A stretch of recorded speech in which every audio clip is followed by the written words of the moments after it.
ओम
शांति। Good morning. Gautam में सुबह के सत्र में सभी का स्वागत है। आज हमारा बर्थडे है। जैसे पिछला मास मम्मा का मास था, तो इस मास में जून मास जुलाई मास में हमारी मनमोहनी दीदी, बड़ी दीदी व्यक्त हुए, तो आज उनकी कहानी सुनेंगे, साथी और साथी रहने। ओम शांति।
जी दया करो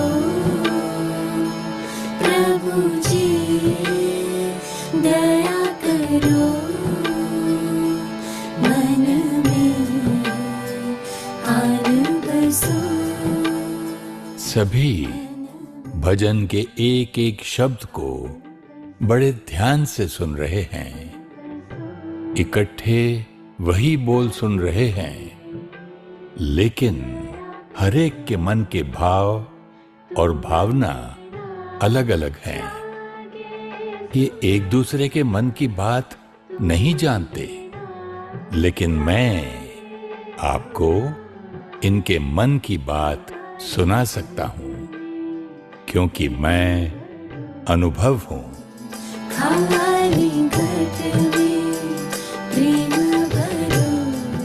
हे ईश्वर, हम पर कृपा करो। आपके आशीर्वाद से हमें बेटे का सुख मिले। प्रभु, वह पड़ोस वाली जमीन मिल जाए तो 2 टोकरी आम चढ़ाऊंगा। हे भगवान, मेरी बहू को सद्बुद्धि दो। मैंने आपके लिए 16 सोमवार के व्रत किए और आपने मुझे ऐसा पति और सास दी, पूरी दुनिया में कोई और नहीं मिला मेरे लिए। कोई फरियाद कर रहा है, कोई नाराज है, और कोई तो ईश्वर से प्यार भरा सौदा कर रहा है। लेकिन इन सब में एक मन है जो अधिकार से उसे पुकार रहा है। मैं तो केवल तुमको ही मानूं। कान्हा, आप कब तक मुझसे दूर रहेंगे? क्या मेरी पुकार आप तक नहीं पहुंचती? मैं आपकी गोपी हूँ। मेरा तन, मन, धन सब कुछ आपका है। अब तो आकर बाह धरो। मैं आपकी हूँ, आप मेरे हो। मुझे अपना बना लो प्रभु। हे प्रभु जी, प्रभु जी। भगवान तो हर बच्चे के दिल की बात सुनता है, लेकिन जो उसे प्यार से याद करते हैं उस पर खुद को न्योछावर कर देते हैं। उनके लिए तो भगवान भी बंधायमान हैं। सिंध हैदराबाद के अति प्रसिद्ध दादा आशाराम के परिवार में जन्मी गोपी बचपन से ही भक्ति, दान पुण्य और सेवा में मग्न रहती थी। कुशाग्र बुद्धि, व्यवहारिकता और दूरदर्शिता की धनी गोपी का विवाह छोटी उम्र में ही सिंध के अति धनाढ्य परिवार में हुआ। ये बताओ गोपी, तुझे कपड़े सिलने की क्या जरूरत है? तेरी तो हर इच्छा बिना मांगे पूरी करता है तेरा परिवार। कमल, मुझे खुद की कमाई से दान करना अच्छा लगता है। वैसे तो परिवार वाले दान पुण्य के लिए कभी मना नहीं करते, लेकिन खुद के कमाए हुए धन से की हुई सेवा का सुख कुछ और ही होता है। और शायद ऐसा करने से भगवान जल्दी मिल जाए। बात तो सही है, पर तुझे सच में लगता है तुझे भगवान मिलेंगे? क्यों नहीं मिलेंगे? गोपिकाओं को कान्हा मिले तो मुझे प्रभु क्यों नहीं मिलेंगे? मन में अगर संपूर्ण निश्चय हो तो भटकती नाव को मांझी मिल ही जाता है। ये जो तुम्हें दिखाई देता है ये तुम नहीं हो, ये तुम्हारा शरीर है। शरीर के अंदर जो आत्मा है, जो प्रकाश है, वो तुम हो। गोपी को बाबा के माथे पर लाइट का चक्र घूमता हुआ दिखाई दिया। वो ट्रांस में नहीं थीं, खुली आंखों से उन्हें लाइट दिखाई दे रही थी और वो परमात्मा के प्यार में खो गई।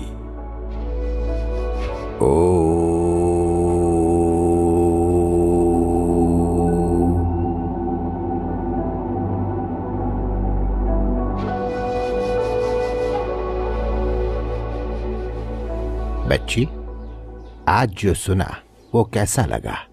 बाबा, समझ कुछ नहीं आया, लेकिन बहुत शांति मिली।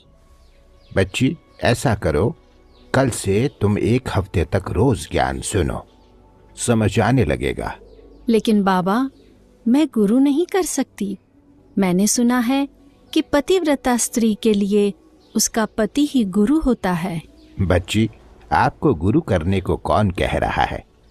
आपको तो ज्ञान सुनने आना है, खुद को पहचानना है, परमात्मा को पहचानना है।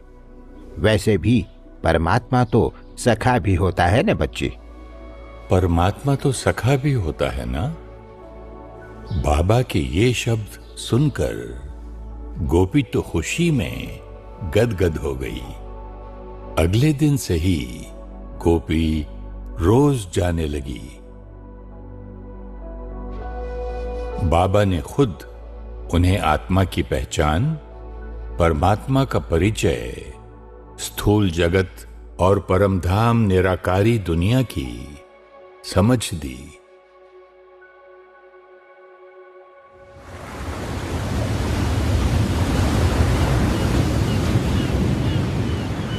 एक दिन बाबा ने कहा, गोपी बच्ची, निराकार परमात्मा हम सबको ज्ञान अमृत पिलाकर पतित से पावन बनाने आए हैं। काम विकार तो नरक का द्वार है बच्ची। तुम तो समझदार बच्ची हो, तुम्हारा क्या कहना है?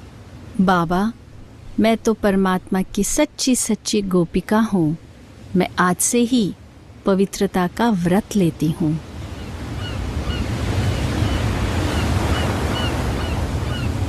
पवित्रता के व्रत के कारण गोपी के पति के साथ झगड़े होने लगे।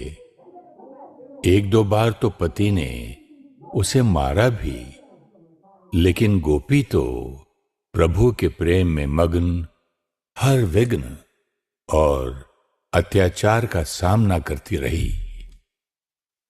एक दिन उनके पति ने उनकी तरफ ग्लास फेंका और गोपी के सर पर गहरी चोट लग गई।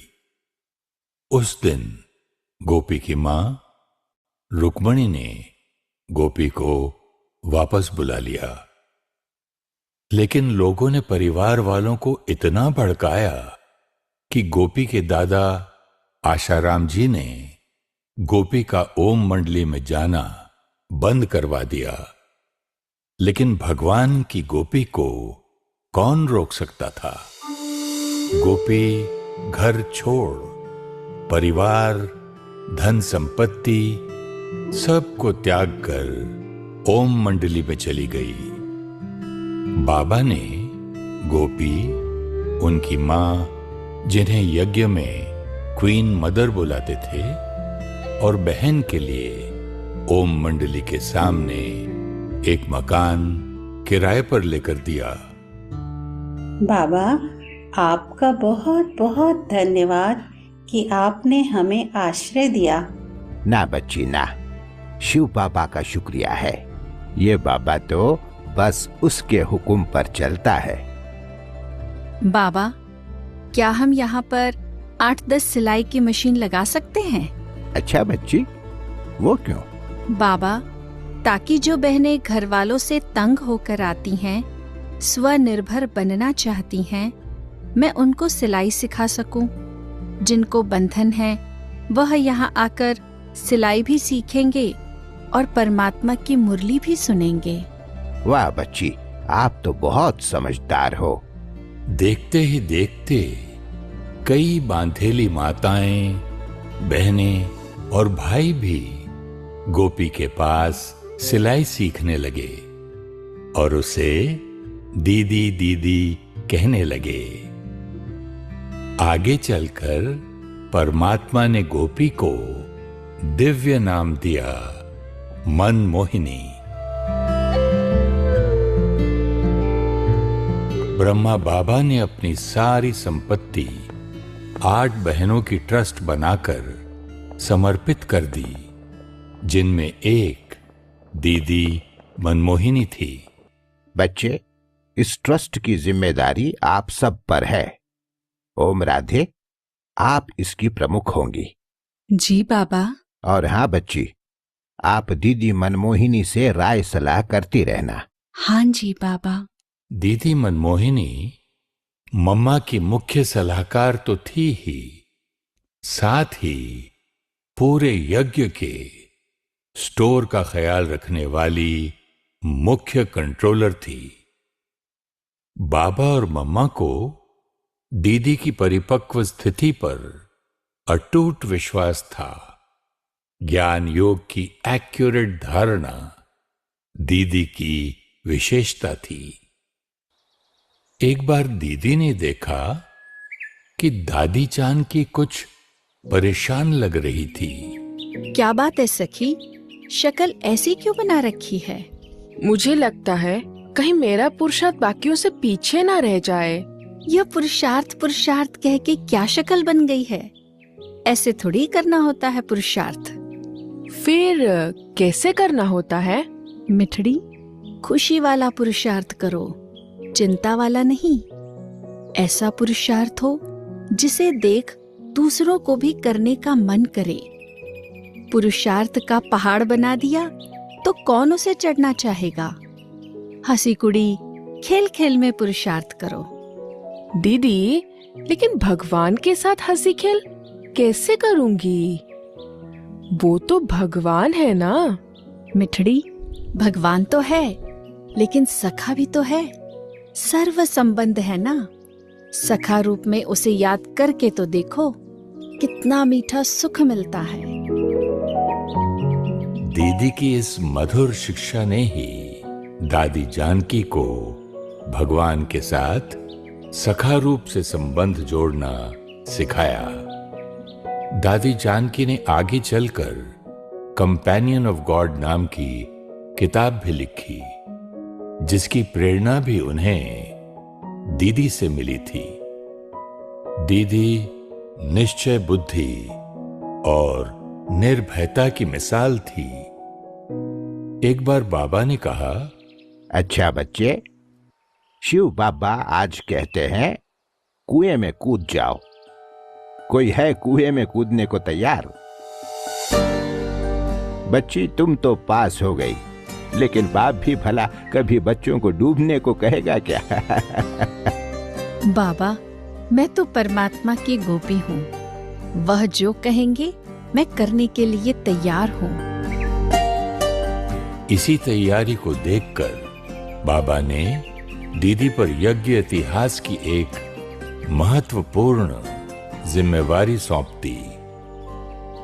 देश के विभाजन के बाद 1950 में ओम मंडली के 400 भाई बहनों को कराची से भारत स्थानांतरित करना था, लेकिन कहां, ये किसी को नहीं मालूम था। बच्ची, आप भारत जाओ और यज्ञ के लिए उचित स्थान ढूंढो। 2 बातों का ध्यान रखना बच्ची। एक तो बाबा के इन फूल जैसे बच्चों पर दुनिया वालों की कुदृष्टि ना पड़े, ऐसा स्थान हो। और दूसरी बात, सारे बच्चे एक ही छत के नीचे रह सकें, इसका ध्यान रखना। हाँ जी बाबा। ब्रह्मा बाबा को दीदी मनमोहिनी पर संपूर्ण विश्वास था, क्योंकि दीदी ने अनेकों बार अपनी काबिलियत और शक्तिशाली स्थिति प्रत्यक्ष की थी। दीदी ने भारत में अपने रिश्तेदारों के सहयोग से अनेक मकान देखे, लेकिन एक भी मकान बाबा की कही दोनों बातों प्रमाण नहीं था। अहमदाबाद में जब वो अपने लौकिक भाई के साथ उनके गुरु स्वामी गंगेश्वरानंद जी महाराज से मिली तो ब्रह्मा बाबा और आप सब बहनें तो तपस्वी हैं। आप माउंट आबू जाकर देखिए, वहां हजारों वर्षों से ऋषि मुनियों ने गहन तपस्या की है। भूमि सात्विक है, कई राजाओं की कोठियां हैं वहां। वो स्थान उत्तम रहेगा आपके लिए।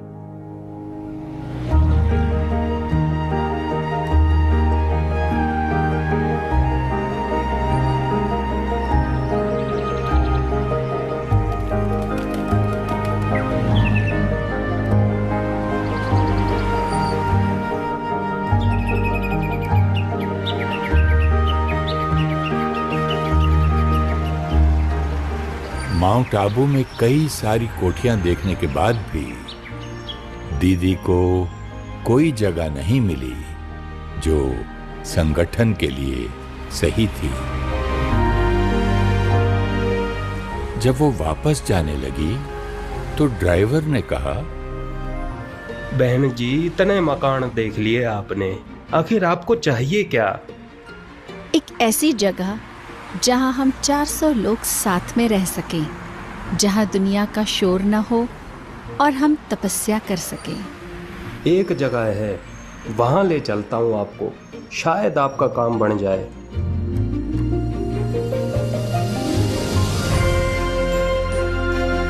शुक्रिया बाबा, शुक्रिया। आपने हम बच्चों के लिए इतनी अच्छी जगह ढूंढी है। शुक्रिया भैया, आपने भगवान के काम में सहयोग दिया है। 5 मई 1950 को ओम मंडली का संगठन आबू पहुंच गया। जरा सोचिए, 400 लोगों की जिम्मेदारी और केवल एक दीदी के निर्णय पर बाबा ने इतना बड़ा कदम कैसे उठाया होगा। बाबा को दीदी की परखने और निर्णय शक्ति पर पूर्ण विश्वास था। दीदी खुद जितनी धारणा मूर्त थी, यज्ञ के हर बच्चे को उतना ही धारणा युक्त बनाने का पुरुषार्थ करती थी। यज्ञ में जब सेवाएं शुरू हुईं, तो दीदी ने ही पहले पहले दिल्ली, इलाहाबाद, ग्वालियर आदि स्थानों पर जाकर धारणाओं की क्लास करा के हर एक को मजबूत बनाया। एक बार दीदी ग्वालियर में कुछ लोगों से मिल रही थी। दीदी, एक माता आपसे मिलना चाहती हैं, लेकिन थोड़ा संकोच कर रही हैं। दीदी से मिलने में संकोच कैसा? मुट्ठी, उन्हें प्यार से ले आओ। बोलो सखी, क्या पूछना था? दीदी जी, मैंने यहाँ आकर नया जीवन पाया है। शिव बाबा के प्यार का असीम सुख अनुभव कर रही हूँ। सब कुछ ही बहुत सुंदर लग रहा है, लेकिन क्या सखी? यहाँ आने से पहले मैंने गुरु किया था। मुझे उनके पास बहुत अच्छा लगता था। उनके प्रति मेरी बहुत श्रद्धा है, इसलिए मैंने उनका यह लॉकेट पहना है। क्या यहाँ आने से मुझे यह लॉकेट उतारना पड़ेगा? सखी, आप तो बड़ी भोली हो, इसलिए भोलानाथ भगवान आपको इतना प्यार करते हैं। आपकी गुरुजी के प्रति श्रद्धा है, आप लॉकेट पहने रखो। लेकिन ज्ञान से खुद को वंचित नहीं करना, क्योंकि परम गुरु परमात्मा निराकार शिव बाबा खुद ज्ञान सुना रहे हैं। कोई भी सोच चले तो उसमें अटकना नहीं, उलझना नहीं। सदा याद रखना, कोई भी विचार अगर हमारी बुद्धि को परमात्मा की याद से दूर करता है तो वह माया है। उस पर विजय प्राप्त करो, समझा? दीदी व्यर्थ और माया की पहचान हर एक को एक्यूरेट करवाती थी, और इसका एकमात्र कारण था दीदी की पढ़ाई में एक्यूरेसी। क्लास में सदा ही डायरी, पेन और चश्मा लेकर बाबा के आने से पहले पहुंच जाती थी। मुरली का दिन भर में मनन चिंतन करती और ज्ञान की पॉइंट्स में से कई सवाल जवाब निकालती थी। सारा दिन में जो भी मिलने आते, दीदी उनसे मुरली के प्रश्न पूछती और फिर कोई और बात करती। आज भी मुरली में प्रश्न उत्तर, धारणा के लिए सार जो आता है, वो दीदी ने ही शुरू करवाया था।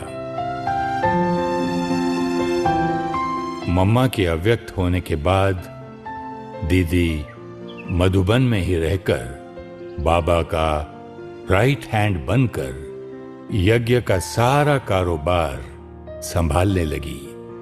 बच्ची, अभी जैसे बाबा की उंगली पकड़कर चल रही हो, ऐसे ही भविष्य में सतयुग के पहले राजकुमार की उंगली पकड़ उसे चलना सिखाओगी, ये निश्चय है? हाँ जी बाबा, यह मेरा भाग्य है। ड्रामा में इतना वंडरफुल पार्ट मिला है, संपूर्ण निश्चय है, और साथ साथ पुरुषार्थ भी कर रही हूँ। ब्रह्मा बाबा के अव्यक्त होने के बाद शिव बाबा ने दीदी और दादी की जोड़ी को यज्ञ संभालने के निमित्त बनाया। परमात्मा शिव बाबा ने ये बात सबको पक्की कराई कि विश्व परिवर्तन का कार्य परमात्मा खुद करा रहे हैं। बच्चों को निमित्त बनाकर यज्ञ भी चलेगा और सेवाएं भी होंगी। शिव बाबा ने कहा, दादी प्रकाशमणि माइक है और दीदी मनमोहिनी माइट है। माइट शक्ति आती कहां से है? परमात्मा और उनके कर्तव्यों से। जिसका सच्चा प्रेम है वो शक्ति स्वरूप बन जाते हैं और अपने संग से दूसरों को भी बनाते हैं।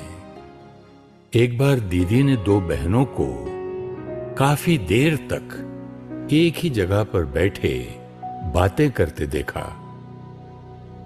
उसमें से एक ने दीदी को देखा तो वहां से उठकर चली गई।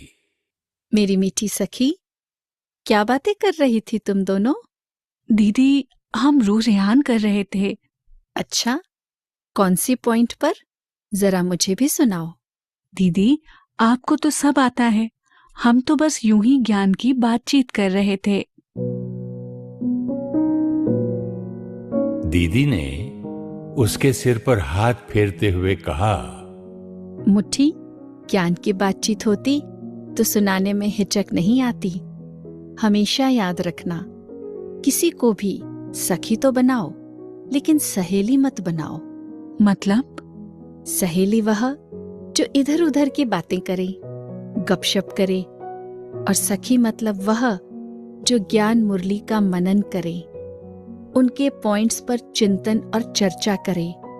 समझी सखी? संग के रंग से व्यर्थ संकल्प ना चलें, इसकी संभाल दीदी ने खुद भी की और दूसरों को भी अटेंशन दिलाया।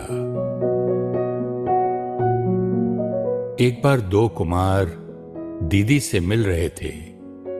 दोनों की प्रभु प्रेम की लगन देखकर दीदी ने उनसे कहा, राजू भाई, आप बाबा के यज्ञ में समर्पित होना चाहेंगे? जी दीदी, बाबा को ही अब सब कुछ समर्पित है।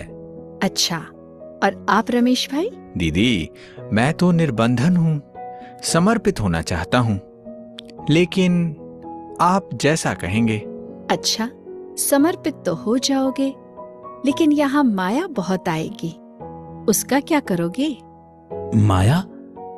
दीदी, यज्ञ के अंदर कैसी माया? संगठन में संग से भी माया आ सकती है।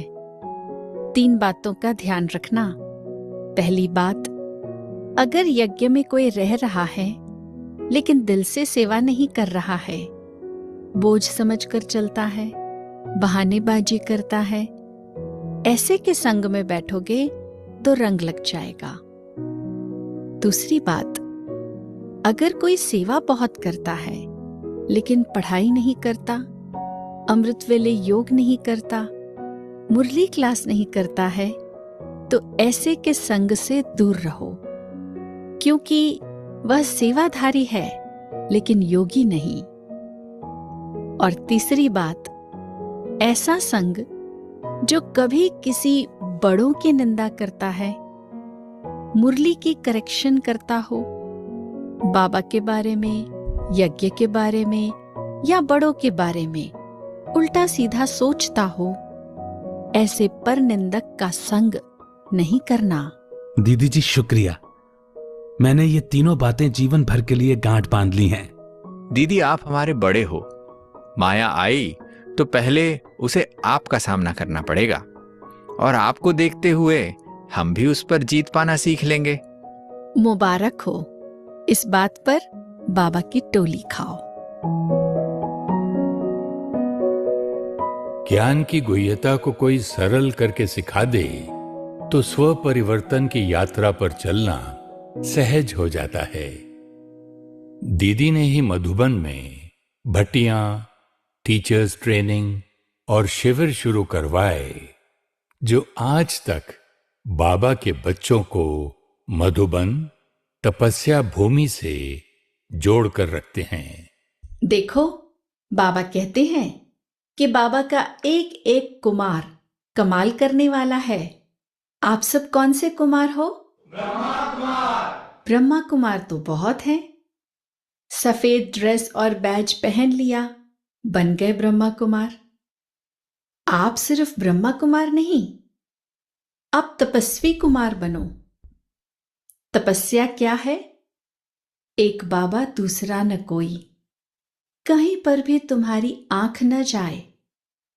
कोई कितना भी अच्छा हो, कितना भी गुणवान हो, लेकिन उसको बनाने वाला कौन? बोलो, शिव बाबा। तो सदा याद रखना कि मैं तपस्वी कुमार हूं। बाबा, मैं तुम्ही से बैठूं, तुम्ही से सुनूं, तुम्ही को अपने दिल का हाल सुनाऊं, ऐसा अभ्यास करो। दीदी, आज जो आपने कुमारों की क्लास कराई थी उसकी रिकॉर्डिंग एक भाई मांग रहा है, दे दूं उन्हें? रिकॉर्डिंग नहीं देना, क्लास के समय जो पॉइंट अच्छी लगी वह धारण करे। लेकिन दीदी, वो बहुत जिद कर रहा है, कहता है कि दीदी की क्लास बहुत अच्छी लगी, उसे बार बार सुनना है और दूसरों को भी सुनाना है। अरे मुट्ठा, क्लास में अभी यही तो बताया कि एक शिव बाबा से ही सुनो और एक उसी को सुनाओ। फिर हम कुछ ऐसा क्यों करें जिससे मनुष्य आत्मा में बुद्धि अटक जाए? उसे बाबा की मुरली टेप में भरकर दे दो। मेरे किसी भी कर्म से अगर बाबा नहीं बल्कि मैं दिखाई देती हूं तो उस कर्म का बोझ मुझ पर चढ़ेगा। इतना ख्याल रखती थी दीदी, और सबका बुद्धि योग बाबा से जोड़ देती थी। दीदी न खुद मनमत पर चलती, न दूसरों को चलने देती थी। देखो, इस यज्ञ में धन कैसे आता है। कोई माता घर खर्च में से एक एक पाई जमा करती है। कोई बांधेली माता खुद पर खर्चा न कर अपनी पूंजी भेजती है।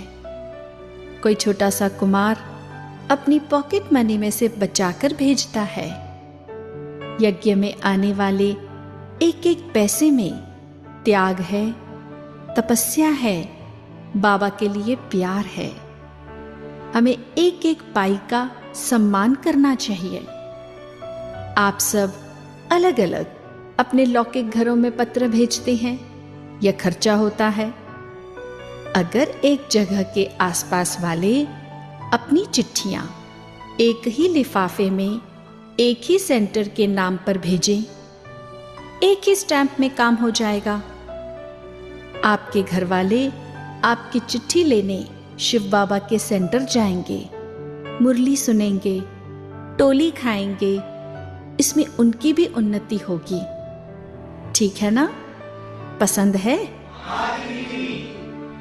एक परमात्मा पर समर्पित, एक नामी और इकोनॉमी से यज्ञ को संभालने वाली दीदी दादी जैसे कि दो हंसों की जोड़ी जो एक दूसरे की राय के बगैर कोई कदम नहीं उठाती थी। दोनों ने संगठन को इतना मजबूत किया कि धीरे धीरे देश विदेश के अनेक बच्चे मधुबन आने लगे। ओम शांति दीदी। दीदी, ये सिस्टर मोरीन है। दीदी सिस्टर मोरीन को शक्तिशाली दृष्टि देती रही। सिस्टर मोरीन को अशरीरीपन का अनुभव होने लगा। उन्हें लगा जैसे अनेक जन्मों के बोझ पल भर में उतर गए। दीदी ने कहा, मोरीन नहीं, मोरनी। तुम बाबा की मोरनी हो। यू आर नॉट मोरीन, यू आर मोरनी, means peahen, God's peahen. Morni, I'm Baba's Morni. I English बुद्धू, तुम हिंदी बुद्धू, लेकिन आत्मा आत्मा सखी, फ्रेंड। ओके? प्रभु प्रेम में डूबी हुई दीदी कितनी सहजता से हर एक को प्रभु प्रेम में रंग देती थी। हर रोज मुरली के बाद दीदी भी बाबा की तरह सभी पत्रों के जवाब देती। सारे जवाब लिखकर ही दीदी नाश्ता करती थी। पत्र में इंग्लैंड के पहले हिस्से में मुरली के पॉइंट्स लिखती, फिर सेवा की बात लिखती थी। दीदी को जो भी किसी के बारे में कुछ याद आता था वो उसको नोट करती थी। पत्र लिखते हुए वो नोट्स को सामने रख उनकी विशेषताएं लिख उनमें बल भरती और प्यार भरी शिक्षा और राय भी देती थी। दादी और दीदी अक्सर टीचर बहनों से मिलकर उनसे सेवा समाचार सुनती थी। दीदी वो सेवा समाचार सब सेंटर्स पर भेजकर निर्देश देती कि सभी भाई बहनों को सुनाओ और आगे भेजो, ताकि सबको सेवा करने की प्रेरणा मिले। एक बार टीचर्स से मिलते हुए दादी ने कहा, पुष्पा बहन, आप भी सेवा समाचार सुनाओ। दादी जी, मैंने कोई विशेष सेवा नहीं की है, अभी मैं सीख रही हूँ। मुट्ठी, तुम बहुत अच्छी सेवा करती हो। दीदी, मैंने? हाँ सखी, तुम, क्योंकि तुमसे बड़े निश्चिंत रहते हैं। ये अपने आप में बहुत बड़ी सेवा है। सुनो सखियों, सेवा तो शिव बाबा ही कराते हैं। सेवा तो हुई ही पड़ी है, लेकिन सेवाओं के दौरान एक दो के संग में आते हुए खुद के संस्कारों को श्रेष्ठ बनाने की सेवा, यह सेवा हमें खुद करनी है। अगर आप अपने मन की स्थिति की जिम्मेवारी लो तो यह है सच्ची सेवा। दीदी ने हमेशा सेवा से पहले अटेंशन स्थिति पर खिंचवाया, क्योंकि स्थिति से ही तो सेवा होती है। दीदी सखी बन खेल खेल में ऊंची शिक्षाएं समझा देती और मां बनकर शक्तिशाली पालना करती। दीदी को बचपन से ही चलने में तकलीफ थी। तकलीफ के बावजूद वो सीढ़ी चढ़कर दादी चंद्रमणि से मिलने पहुंच गई, जिनकी तबीयत ठीक नहीं थी। दीदी को देखकर उनकी आधी बीमारी ठीक हो गई। चंद्रमणि बहन, कैसी हो आप? दीदी, कुछ दिनों से मुझे तेज बुखार है और दर्द भी बहुत है। मीठी बहन, कभी यह मत कहना कि मुझे बुखार है। कहो, मेरे शरीर को बुखार और दर्द है। हम सब तो अति इंद्रिय सुख में हैं। ममतामयी दीदी ने उनके माथे पर हाथ फेरा तो जैसे सारा दर्द खींच लिया। एक एक की पर्सनल देखभाल, उनकी संभाल, कभी पिकनिक करना तो कभी रास, कभी क्रिकेट खेलना तो कभी बैडमिंटन। दीदी हर एक को ज्ञान, योग और पालना से बहलाती रहती। रोज शाम को स्व पुरुषार्थ की कचहरी भी लगाती। कभी कभी भंडारे का काम ज्यादा हो तो कचहरी के दौरान ही हर एक से सब्जी कटवा लेती। दीदी तीव्र पुरुषार्थी थी। उन्हें अपने जीवन का लक्ष्य सदा याद रहता था। अगर कोई व्यर्थ बात करता तो कहती, भाई छोड़ो न इन सब बातों को, अपनी शक्ति और समय व्यर्थ में ना गवाओ। शिव बाबा को याद करो। अब घर जाना है। अब घर जाना है, ये दीदी का महामंत्र बन गया। चाहे किसी से पर्सनल मिल रही हो या क्लास करा रही हो, दीदी बार बार याद दिलाती अब घर जाना है। एक बार चिटचैट के दौरान किसी ने पूछ लिया, दीदी इतनी जल्दी थोड़ी ही घर जाना है, अभी तो कितनी सेवा बाकी है। देखो बहन, सेवा शिव बाबा कराते हैं, वह तो समय अनुसार होनी ही है। उसमें हम आत्माओं का कोई विशेष पुरुषार्थ नहीं है। हमारा पुरुषार्थ तो नष्टो मोहा बनने का है। हमें चेक करना चाहिए कहीं हम में कोई मोह तो नहीं। कई बार सेवा का, स्थान आदि का मोह हो जाता है। लोगों से मोह तो आसानी से खत्म हो जाता है, लेकिन सेवा का मोह भी रॉयल मोह है।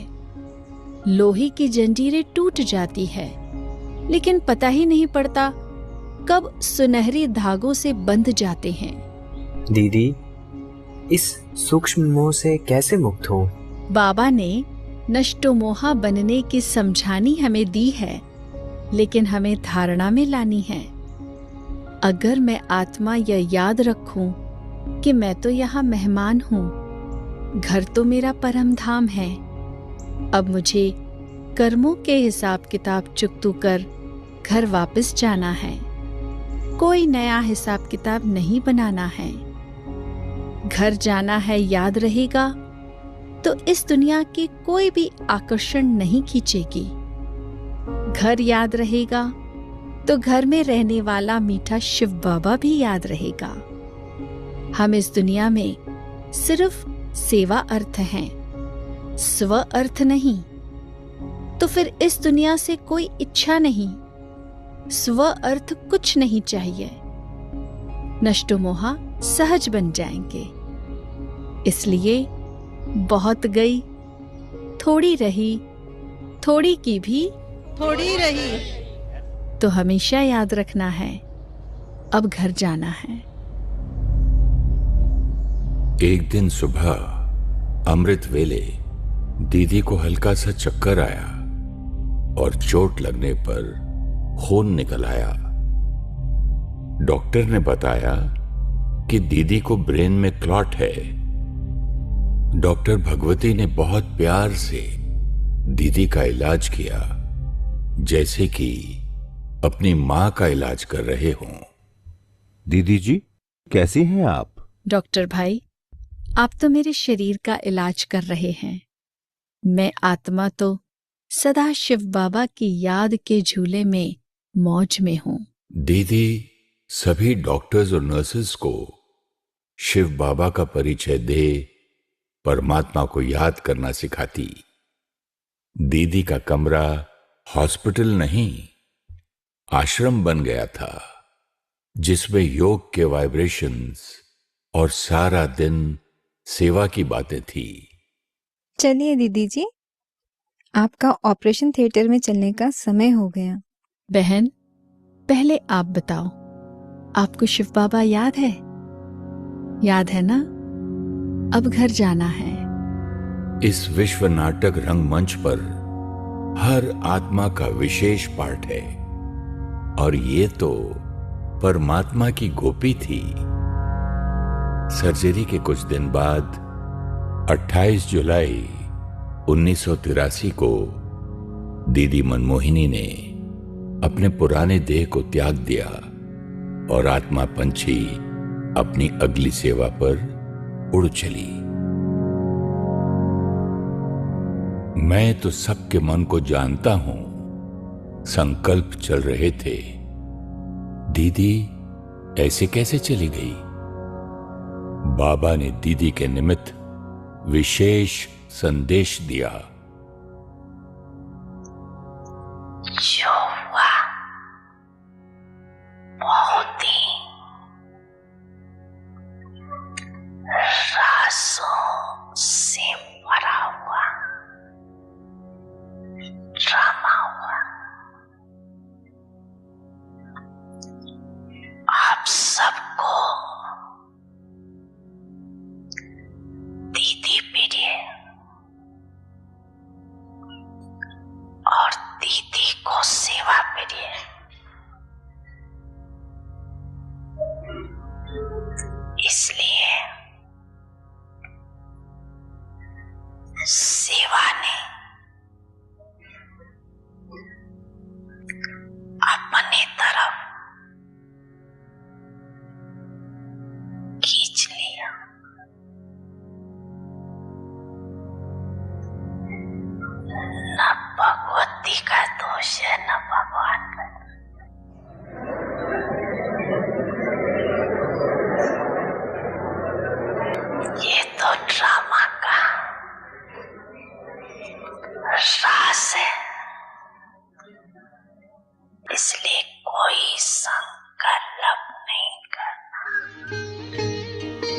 दीदी ने अपने जाने में भी सभी को शिक्षा दे दी कि ड्रामा की हर सीन एक्यूरेट है, ड्रामा की हर सीन कल्याणकारी है, ये पक्का करा दिया। मैंने दीदी के हर क्षण को महसूस किया है। मैं अनुभव हूं, इसलिए आप सबसे आज यही कहूंगा, दीदी की तरह परमात्मा के साथी बनकर और सब बातों से साक्षी होकर अपनी स्थिति को परिपक्व बनाओ, क्योंकि सच्चाई तो यही है, अब घर जाना है।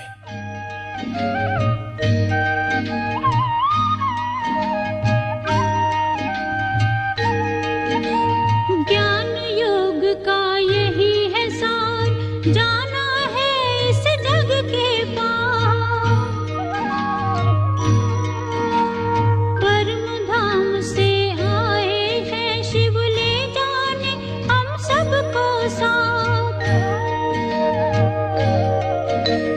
कल्प की है ये अंतिम बेला, कल्प की है ये अंतिम बेला, कर्मातीत बन जाना है, अब घर जाना है, कि अब घर जाना है, अब घर जाना है, कि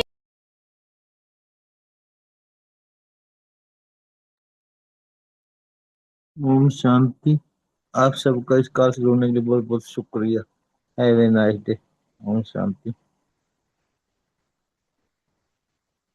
ओम शांति जी। यू सभी का कल मिलते हैं नई लॉटरी के साथ। Have a great day.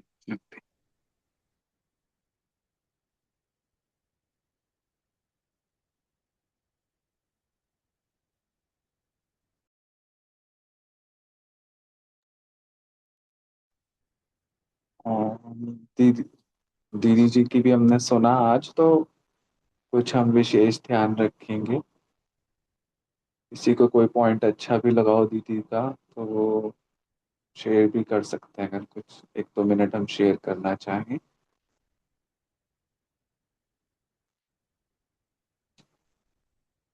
से मुझे तो एक पॉइंट बहुत अच्छा लगा कि जैसे दादी जानकी ने हम कहीं बैठे थे तो बोल रहे थे मेरे को बहुत पुरुषार्थ करना है, तो दीदी ने उन्हें विशेष ये भी बताया कि हमें भगवान को सखा के रूप में भी मतलब याद करना है। तो पुरुषार्थ में बहुत सीरियस भी नहीं होना है, हमें मीठा होके रमणीक पुरुषार्थ भी करना है, खुशी में रहना है बाबा को सखा बना करके। और दीदी ने हमेशा ही बाबा को आगे रखा, उन्होंने अपनी क्लास भी नहीं दी कि किसी मनुष्य से बुद्धि योग क्यों जुटे, हमारा ना बुद्धि योग एक बाबा से जुटा रहे। जी और भी कोई शेयर करना चाहे तो शेयर कर सकते हैं 1-2 मिनट। उर्मिला सिस्टर आप शेयर करेंगे?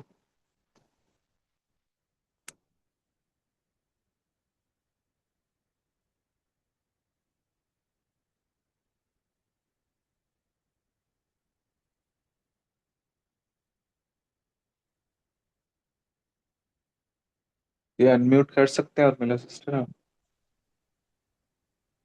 हाँ जी।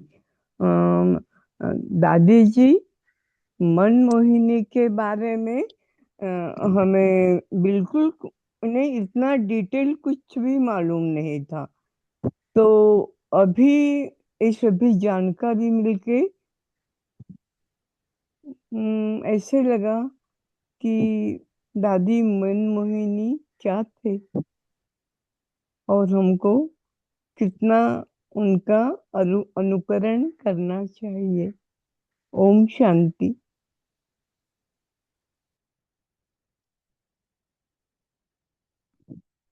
ओम शांति। बोल सकता हूँ मैं? हाँ जी जी भाई साहब सुन पा रहे हैं, बताइए। हाँ जी। तो दीदिया और दादी ये बहुत यज्ञ की सेवा करने वाली जोड़ी थी, 2 हंसों की जोड़ी थी। दादी माइट थी।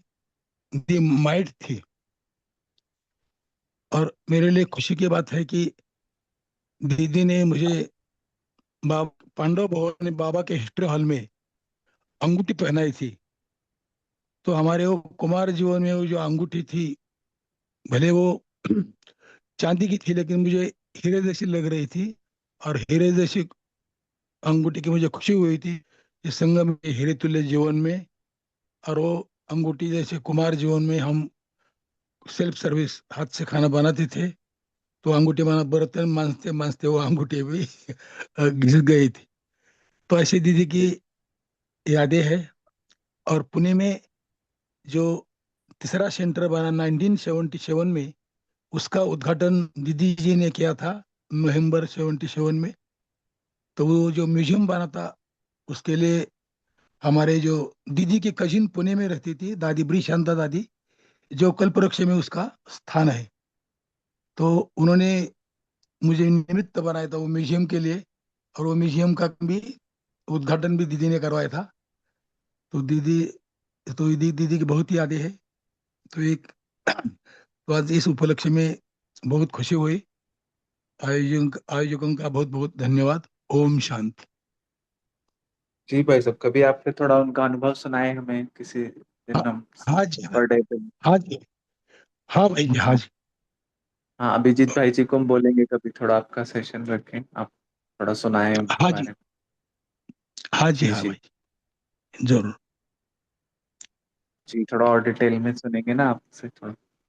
आप, हाँ जी, हाँ। हमारा भी भाग्य है आप उनके साथ रहे हैं, तो उनकी विशेष प्रेरणाएं हमें भी वो उमंग उत्साह बढ़ाएंगी। और बाबा से, जैसे दीदी ने बोला, आप घर जाना है ना, दीदी ने तो बहुत हाँ अच्छा जी, हाँ बोला, जी। विशेषता कि सेवा, हम यहाँ पे एक सेवा के लिए हैं, खुद, है ना, खुद के लिए यस। नहीं है। हमें तो घर जाना है, हमें तो नष्ट मोह होने का पुरुषार्थ करना है। सेवा तो हाँ, बाबा करा, सेवा बहुत अच्छा बोला दीदी ने। देखिए, सेवा उन्होंने बोला कि बाबा करा रहे हैं सेवा, तो हमारा उसमें कुछ बहुत विशेष नहीं है। हमें तो नष्ट मोह होने का पुरुषार्थ करना है। तो हम सब भी, जैसे अव्यक्त मुरली में इतना डिटेल सभी लोग पढ़ते हैं, बाबा की मुरली रिवाइज करते हैं, तो हम भी तो, हमें ऐसी ये बातें, मतलब बड़ों की ना कितनी प्रेरणाएं देती हैं। और हमें भी बहुत सही राह पे जाने का, कि कौन सी राह हमें पकड़नी है, मदद करती हैं, क्लियरिटी देती हैं बुद्धि को ना। जी, नमिता सिस्टर, आप भी शेयर करें।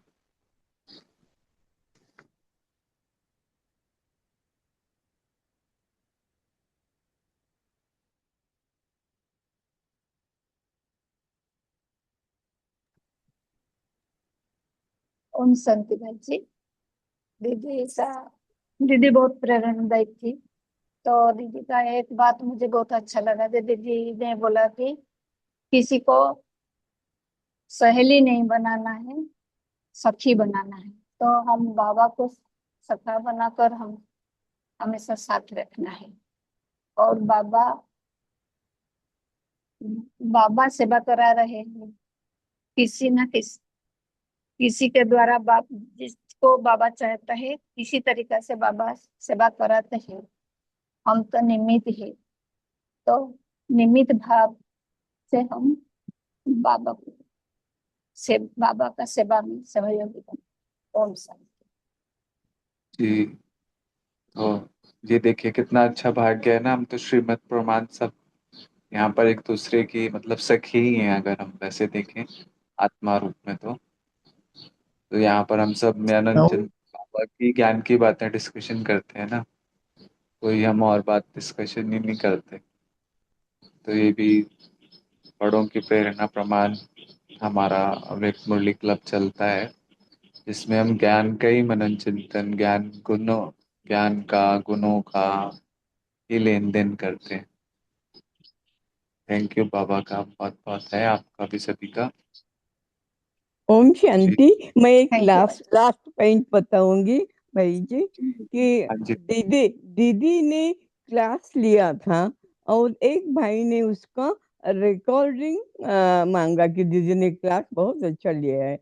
तो दीदी ने कहा वो भाई को शिव बाबा की जो मुरली है उसकी रिकॉर्डिंग उसको भेज दो जी बोला। ये पॉइंट मुझे टचिंग हुआ। ओम शांति। जी जी जी, बिल्कुल। हमें भी बाबा की मुरली से अपने आप को ईश्वरीय महावाक्यों से ही हमारा परिवर्तन प्रोग्रेस हो सकता है।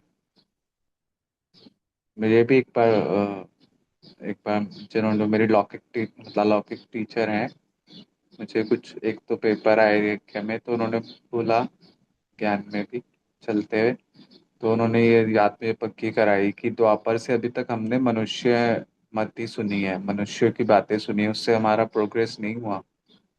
तो भगवान आए हैं, तो हमारा ईश्वरीय महावाक्य से ही हमारी उन्नति हो सकती है। तो हमें ईश्वरीय महावाक्यों पर विशेष ध्यान देना है, तभी तो बाबा अब आया है ना। हम द्वापर से तो मनुष्य की बातें ही सुनते आए, फिर हम नीचे ही आए, ऊपर थोड़े ही उठे। तो हमारा प्रोग्रेस उन्नति ईश्वरीय महावाक्यों से ही हो सकता है।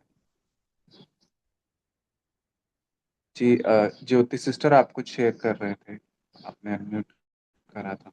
अमर ज्योति सिस्टर, कानपुर।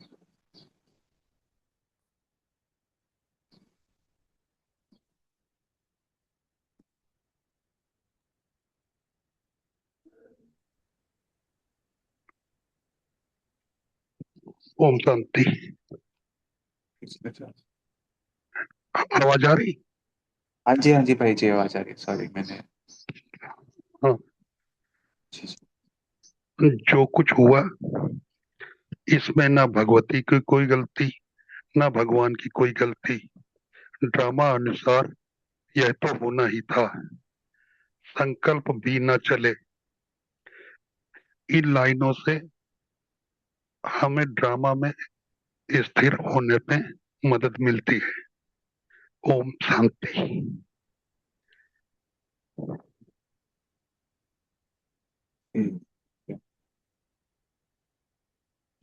ड्रामा की विशेष पालन है।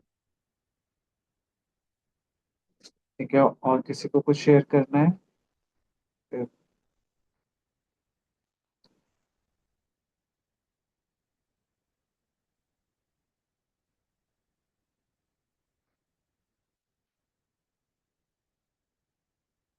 ठीक है, तो आज का कॉल एंड करते हैं फिर। तो हमने ओम शांति सभी को। ओम शांति। शुक्रिया बाबा का। सभी को गुड मॉर्निंग। ओके जी, ओम शांति। कल मिलते हैं फिर हम बाबा के नेम। ओम शांति। गुड मॉर्निंग बाबा। शुक्रिया बाबा। थैंक यू बाबा, थैंक यू आप सभी का। ओम शांति।